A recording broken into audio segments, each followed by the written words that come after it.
السلام علیکم ورحمۃ اللہ وبرکاتہ۔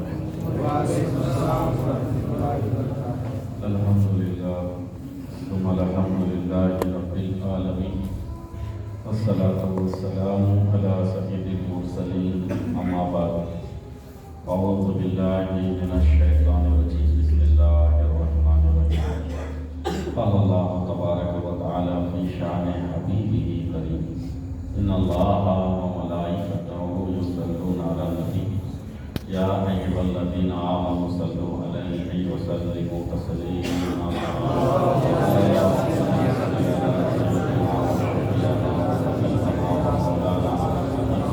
وعلی آل سیدنا و مولانا محمد وبارک وسلم۔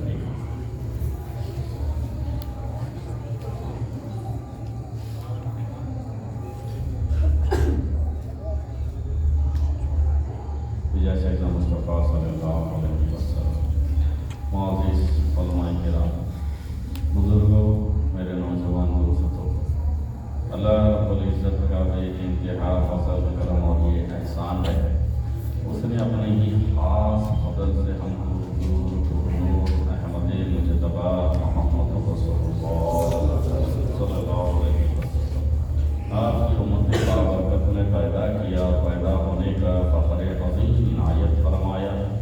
یہ فخر انبیاء ہی نکلا۔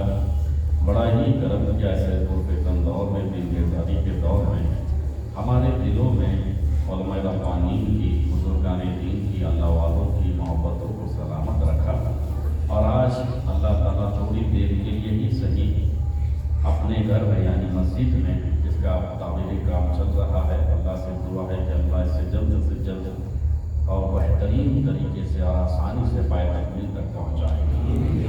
اللہ تعالیٰ اپنے اس گھر میں ہم سبھی کو علم کی محفل میں جمع ہونے کی توفیق دیا ہے کہ اللہ کا ہم پر بہت بڑا فضل کرم اور احسان ہے۔ میں زیادہ وقت نہیں لوں گا، آپ کا 50 سے 55 منٹ ہوگا، نہیں اس کا ہم خیال رکھنا بس گزارش ہے، لیکن تب تک موبائل کو ہم سائلنٹ پہ ڈال دیں اور کانوں کو بھی ذرا ایئر فون سے راحت دیتے ہیں، اس کو بھی ذرا سکون کی ضرورت رہتی ہے۔ بولنے والے کے چہرے کو ہم دیکھتے رہے تو اللہ فضل فرمائے گا۔ قرآن مجید کی آیت ہے کہ یہ ہم سنے، ماہ رمضان آنے والا ہے، اللہ تبارک و تعالیٰ ارشاد فرماتا ہے، بسم اللہ الرحمن الرحیم، یا ایھا الذین آمنوا کتب علیکم الصیام کما کتب علی الذین من قبلکم لعلکم تتقون۔ اس کا ترجمہ کنز الایمان میں اعلیٰ حضرت واحد بریلوی رحمۃ اللہ علیہ فرماتے ہیں کہ اے ایمان والو، اللہ فرما رہا ہے، اے ایمان والو، ہم نے تم پر روزوں کو فرض کیا ہے، ہم پر روزے کو فرض کیا ہے، اور فرض کرنے والا کوئی اور نہیں ہے، ہمارا اپنا ہے، پروردگار ہے۔ 70 ماہ سے زیادہ جو محبت کرتا ہے وہ پروردگار ہے، اس نے روزے کو ہم پر فرض کیا ہوا ہے۔ پھر یہ بھی فرما رہا ہے کہ تمہارے سے پہلے جتنی امتیں گزری سب پر میں نے روزوں کو فرض کیا تھا۔ ہمارے سے پہلے 1,24,000 نبی آئے اور اتنی ہی امتیں آئی، سب پر اللہ تعالیٰ نے روزے کو فرض کیا تھا، لیکن ان کے روزے میں اور ہمارے روزے میں بڑا فرق ہے۔ اللہ تعالیٰ نے ہم پر جو روزے کو فرض کیا ہے اس میں بہت آسانیاں رکھا ہوا ہے۔ اور سبحان اللہ، اللہ تعالیٰ روزے کو جو فرض کیا اس کے اندر بہت آسانیاں کر دیا ہے۔ پہلے کی امت میں روزے ایسے ہوتے تھے کہ دن میں صرف ایک بار کھانا کھانا، صرف ایک بار کھانا کھانا، اللہ۔ اور ہمارا روزہ ایسا ہے کہ مغرب کے ساتھ غروب آفتاب جس کو کہتے ہیں سورج غروب، آپ جو ہے افطار کر لو، پھر سحر تک بھی آپ کھاتے رہو، نہیں اللہ کو روکا نہیں ہے کہ افطار کھا لیا بس ہو گیا، ایسا نہیں۔ اور اللہ کا احسان ہے، ہم لوگ تو پہلے کھجور کھاتے ہیں، فروٹ کھاتے ہیں، پھر مغرب پڑھتے ہیں، پھر کباب وغیرہ کھاتے ہیں، پھر تراویح پڑھتے ہیں، پھر بریانی کھاتے ہیں، چلتے رہتا ہے دس تک، نہیں اللہ جو افطار سے پھر جاتا ہے تو سیدھا سحری اٹھتا ہے وہ، اللہ کا بڑا فضل ہے۔ اللہ پہلے کی امت میں اگر پیدا ہوئے ہوتے تو ایک ہی بار کھانا تھا، اور پورا مہینہ آپ بیوی سے دور رہے، پورا مہینہ بیوی کے پاس جانا ہی نہیں۔ پہلے کے روزے ایسے تھے، ہمارا ایسا نہیں۔ مغرب کے بعد سے پھر سحری تک میاں بیوی اگر آپس میں ملاقات کرتے ہیں، گنجائش سے برابر اجازت ہے۔ الحمدللہ، سب لوگ خاموش بیٹھے ہیں، کم سے کم شادی شدہ تو بول دو بھائی اللہ. اور روزے میں بات کرنے سے بھی منع کر دیا گیا تھا پہلے کی امت کو. ہوئے ہم سے تو ہو ہی نہیں سکتے تھے ویسے نہیں, کسی بھی اللہ تعالیٰ نے ہم کو آسان روزے رکھا. سبحان اللہ. اور اللہ تعالیٰ روزے میں بہت ساری خوشخبریاں ہم کو سنایا جو پہلے کی امت کو نہیں ملی. اللہ بہت خوشخبریاں سنایا. کیا خوشخبریاں؟ رسول پاک صلی اللہ تعالیٰ علیہ وسلم فرماتے ہیں اللہ جہاں خوشخبری سنایا تم بہت خوش ہو جانا. خوشی کی بات جہاں آتی ہے کیا ہو جانا, بہت خوش ہو جاتا. اللہ راضی ہو جاتا ہے میرا بندہ خوشخبری سن کے خوش تو ہوا. آ کر یوں بیٹھے خوشخبری سنایا جائے تو بھی یوں بیٹھے ہوئے چہرہ بدل ہی نہیں رہا. ایسا نہیں ہونا چاہیے. جہاں بھی خوشی کی بات سنائی جا کر کسی نے سنا دیا ہاسپٹل میں تمہاری بیوی ایڈمٹ تھے, آ کر کسی نے بولا مبارک ہو 10 سال کے بعد تم کو بیٹا ہوا. اچھا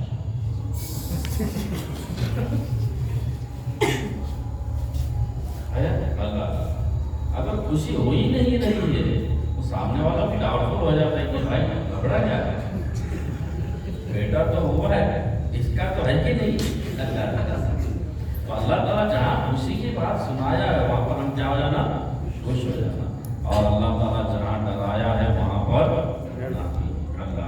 نبی پاک صلی اللہ علیہ وسلم ارشاد فرماتے ہیں ماہ رمضان میں اللہ تعالیٰ ایمان والوں کے لیے, روزے دار کے لیے جہنم کے سارے دروازے بند کر دیتا ہے اور جنت کے سارے دروازے کیا کرتا ہے, اچھے سے بولو سبحان اللہ. کیا مطلب؟ ماہ رمضان اگر ہم میں سے کوئی انتقال کر گیا سیدھا جنت میں جائے گا بلا حساب کتاب, کوئی حساب کتاب نہیں. اللہ اللہ. اور رمضان میں ہم دیکھتے بھی ہے کچھ متقی لوگ بھی انتقال کر جاتے ہیں اللہ, لیکن کئی گنہگار بھی انتقال کر جاتے ہیں. روزہ رکھے تھے مسلمان, گنہگار تھے, ان کا انتقال ہوا, شیطان شک میں ڈال دیتا ہے کیا یہ بھی جنت میں جائے گا. ارے جنت میں ڈالنے کے لیے تو اللہ مارا اس کو رمضان میں. اللہ بھی جانتا ہے نا میرا بندہ گنہگار ہے, دوسرے دنوں میں مرے گا تو جنت میں جائے گا. اب اس کو جنت دینا ہے تو اللہ تعالیٰ کیا کرا اس کو رمضان میں پیاری پیاری موت دے دیا. اب آپ مشکوک ہیں, ارے اس کو کیسا جنت ملے گی. ارے میرے باپ کی جنت تھوڑی نہ ہے, اللہ کی ہے, اللہ دے رہا. تمہارے کو اعتراض کا ہے نہیں, ہمارے بابا ہماری پراپرٹی کسی اور کو دے تو تم ڈرنا, ارے یہ کیا بھائی میری پراپرٹی بازو والے کو کیسا دے رہے بابا, ڈرنے کی بات نہیں. اللہ اپنی جنت اگر بانٹ رہا ہے خوش ہونا چاہیے. نہیں اگر اللہ تم کو دیا کیا بولنا الحمدللہ, اگر دوسرے کو دیا کیا بولنا, ارے بولو اللہ اعتراض کرے. اللہ بات سمجھ میں آ رہی ہے, اللہ کو سمجھنے کی توفیق عطا فرمائے. بہرحال اللہ والے کیا کرتے تھے, ماہ رمضان کا انتظار کرتے تھے. ماہ رمضان جب آ جاتا بہت خوش ہو جاتے تھے کہ ماہ رمضان میں اگر انتقال کر گیا بغیر حساب کے میں جنت میں جاؤں گا. اللہ ہم بھی ماہ رمضان کا بے صبری سے انتظار کرنا.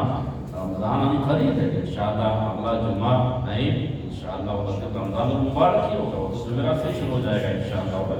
اللہ لیکن اس کے باوجود ایک موت بیچ میں کھڑی ہے. ہو سکتا ہے کل کی صبح ہم نہ دیکھیں, یہ بھی ہو سکتا ہے. اللہ اسی لیے نبی پاک صلی اللہ تعالیٰ علیہ وسلم کی ارشاد فرماتے تھے کہ اے اللہ ماہ رمضان تک پہنچا دے, ماہ رمضان تک پہنچا دے, ماہ رمضان تک پہنچا دے. روزانہ دعا کیا کرتے تھے. اللہ تعالیٰ ہم کو بھی ماہ رمضان نہیں اپنے فضل سے دکھا دے. اللہ بہرحال بہت ساری خوشخبریاں اللہ تعالیٰ نے ماہ رمضان میں سنایا ہے. ایک فرض اگر ادا کرے تو اس کا ثواب کتنا بڑھا دیتا ہے اللہ تعالیٰ, 70 گنا بڑھا دیتا ہے. ایک فرض ادا کرے تو اللہ تعالیٰ کتنا بڑھا دیتا ہے, 70 گنا بڑھا دیتا ہے. یہ ہم سے فرمایا اللہ تعالیٰ. اب ہمارا کام کیا ہے, اللہ کے وعدوں پر یقین کرنا. اللہ کے وعدوں پر یقین کرنے کا مطلب کیا ہے, ماہ رمضان میں ہم فرض کا اہتمام کرنے والے بننا. 5 ٹائم کی جو نماز ہم پر فرض ہے, اللہ باقی دنوں میں کبھی سستی کاہلی کی وجہ سے ہم چھوڑ دیتے ہیں, حالانکہ چھوڑنا نہیں چاہیے لیکن چھوڑ دیتے ہیں. لیکن جب اللہ تعالیٰ فرما رہا ہے, اللہ کے رسول فرما رہے ہیں, ایک فرض کا ثواب اللہ تعالیٰ کتنا بڑھا دیا, 70 گنا بڑھا دیا. اب ہمارا کام کیا ہونا چاہیے کہ زیادہ سے زیادہ ہم اس کو حاصل کرنے کی کوشش کرنا. اللہ ارے بازو کی دکان میں اگر خالی ایک تھمس اپ پہ دوسرا تھمس اپ فری لکھ دیا, لائن لگ جاتے لوگوں کی لینے کے لیے, لائن لگ جاتی نہیں. اللہ حالانکہ تھمس اپ پینے کی عادت نہیں ہے, لیکن نہیں ہماری عادت کیا ہے 1+1 فری والا ہی کرنا. اللہ زبردستی کا لائن لگا کے ہم لینا شروع کر دیتے. اللہ اگر کوئی برانڈیڈ کمپنی چپل 1000 روپے کی 50% ڈسکاؤنٹ اگر بولتی, لائن لگا کے لینا شروع کر دیتے. لیکن اللہ تبارک و تعالیٰ جب فرما رہا ہے ایک فرض کا ثواب 70 گنا بڑھ گیا, سوچو ہمارے اندر کتنا جذبہ پیدا ہو رہا ہے. ہم کتنے رمضان میں پابندی سے باجماعت نماز پڑھنے والے بن گئے, ہم جائزہ لے لینا. اگر آپ پڑھنے والے بن گئے الحمدللہ مبارکباد. اگر نہیں پڑھتے تھے تو کم سے کم یہ ماہ رمضان اللہ تعالیٰ جو تم کو خوشخبری سنا رہا ہے وہ ہم حاصل کرنے والے بن جانا, وہ ہم لینے والے بن جانا. اور انشاءاللہ تو ایک نفل پڑھتا ہے, جو ایک نفل ادا کرتا ہے اللہ تعالیٰ اس کو کیا دے دیتا ہے ثواب فرض کے برابر. کیا دے دیتا ہے؟ فرض کے برابر دے دیتا ہے. سنے ہم نے. اب ہمارا کام کیا ہے ماہ رمضان میں زیادہ سے زیادہ ہم نے کیا کرنا, ارے بولو نفل پڑھنے والے بولنا. صاحب سمجھ میں آیا؟ زیادہ سے زیادہ ہم کیا کرنا, ارے بولو خاموش بیٹھے تو بھی پڑھنا پڑے گا. اچھا سمجھنے کی کوشش کرنا. کوئی لوگ بولے گے تو نفل پڑھنا پڑے گا, نہیں بولے گے تو بھی پڑھنا پڑے گا. ایک آدمی ہمارے جیسا شانہ تھا نہیں, لیکن اس نے کہیں سے سن لیا کہ ماہ رمضان کا چاند دیکھے تو روزہ فرض ہوتا, تو اس نے بھی قسم کھایا, عزم کرا کہ میں چاند دیکھوں گا نہیں تو روزہ کہاں سے فرض ہوگا.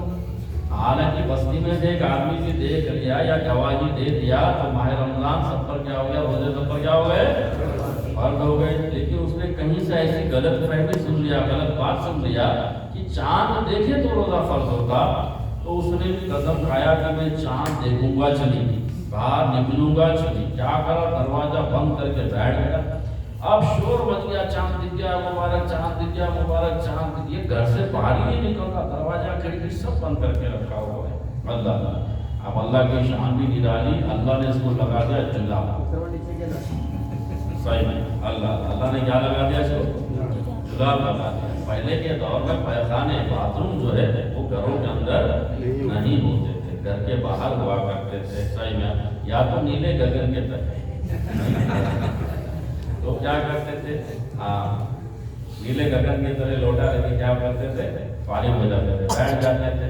یہ تو مودی جی 15,000 بانٹنا شروع کریں گے گھر میں, ہم لوگ بولتے ہیں نہیں تو لوگوں نے ذرا گھر میں بانٹ بنایا. اللہ میں صحیح بول رہا ہوں. ورنہ اکثر لوگ باہر ہی جو ہے جا کر فارغ ہوتے تھے. تو وہ نوجوان وہ بھی باہر جا کر فارغ ہونے والا. اب اس نے عزم کرا باہر جاؤ گا نہیں اور چاند دیکھوں گا ہی نہیں. اللہ اب اللہ تعالیٰ اس کو زور سے لگا دیا, 2 نمبر لگ گئی. اب کنٹرول ہی نہیں ہو رہا. اللہ بہت کوشش کرا, کنٹرول نہیں ہوا. تو کیا کرنا, آخر میں کیا کرا, لوٹا لے کے بھاگا. لیکن قسم کھایا میں آنکھ اٹھا کر دیکھوں گا نہیں. اللہ آنکھ اٹھا کر دیکھوں گا نہیں. فارغ ہو گیا. اب لوٹا لے کے جب دھونے گیا تو لوٹے میں پانی تھا, اس میں اللہ تعالیٰ چاند دکھا دیا. ارے دیکھیے اچھا اب بولا رکھا. آپ کے ایسے شانے لوگ ہیں, وہ نوجوان بھی ہونے والا کیسا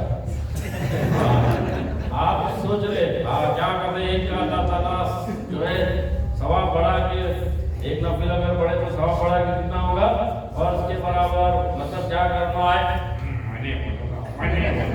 نہیں بولے گا تو بھی پڑھنا پڑے گا. اللہ پڑھے گا تیرا بھلا, نہیں نقصان تیرا, اللہ کا کیا جا رہا. اللہ خیر بہرحال خوشخبریاں بہت ہے, وقت میں گنجائش نہیں ہے کیونکہ پہلے میں نے 55 منٹ مانگا ہوں آپ سے. اللہ لیکن ساتھ ہی ساتھ نبی پاک صلی اللہ تعالیٰ علیہ وسلم نے ڈرائے بھی. کیا ڈرایا تھا اس کو بھی سمجھ لینا. نبی پاک صلی اللہ تعالیٰ علیہ وسلم فرمائے رمضان میں ایسے کئی روزے دار ہے, رمضان میں ایسے کئی روزے دار ہے جن کو سوائے بھوک اور پیاس کے کچھ نہیں ملتا ہے. اللہ کے پاس روزے داروں کی لسٹ میں بولو نہیں, اللہ کے پاس روزے داروں کی لسٹ میں نہیں ہے. اللہ کے پاس وہ شخص بھوکا اور پیاسا ہے، حالانکہ خود کو روزے دار سمجھ رہا، گھر والے روزے دار سمجھ رہے، بیوی کے پاس نہیں گیا، کھانا نہیں کھایا، پانی نہیں پیا، برابر اس نے روزے رکھا، لیکن نبی پاک فرما رہے اللہ کے پاس وہ بھوکا اور پیاسا ہے۔ اب ہمارے اوپر ضروری ہے کہ روزے دار کس کو بولتے اور بھوکا اور پیاسا کس کو بولتے، سمجھنا پڑے گا۔ ہم تو اپنے آپ کو روزے دار سمجھ رہے، اللہ کے ہمارے کو روزے دار سمجھ رہا، اللہ کا رسول کے ہم کو روزے دار سمجھ رہا۔ اللہ اللہ اللہ، سمجھو اچھا، ثواب کب ملے گا؟ جب اللہ روزے دار سمجھنا، اللہ کے پاس روزے دار رہنا، رسول کے پاس روزے دار رہنا، تو اب جا کر ثواب ملتا۔ اللہ اللہ، یہ مسجد بنانے کا ٹرسٹیاں جو تھے کمیٹی والوں نے عزم کرے کہ ایک مسجد بنانا ہے، کانٹریکٹر کو بلا کے پوری ڈیزائن دے دیے، یہ مسجد یہ ڈیزائن سے بنانا ہے ہمارے کو،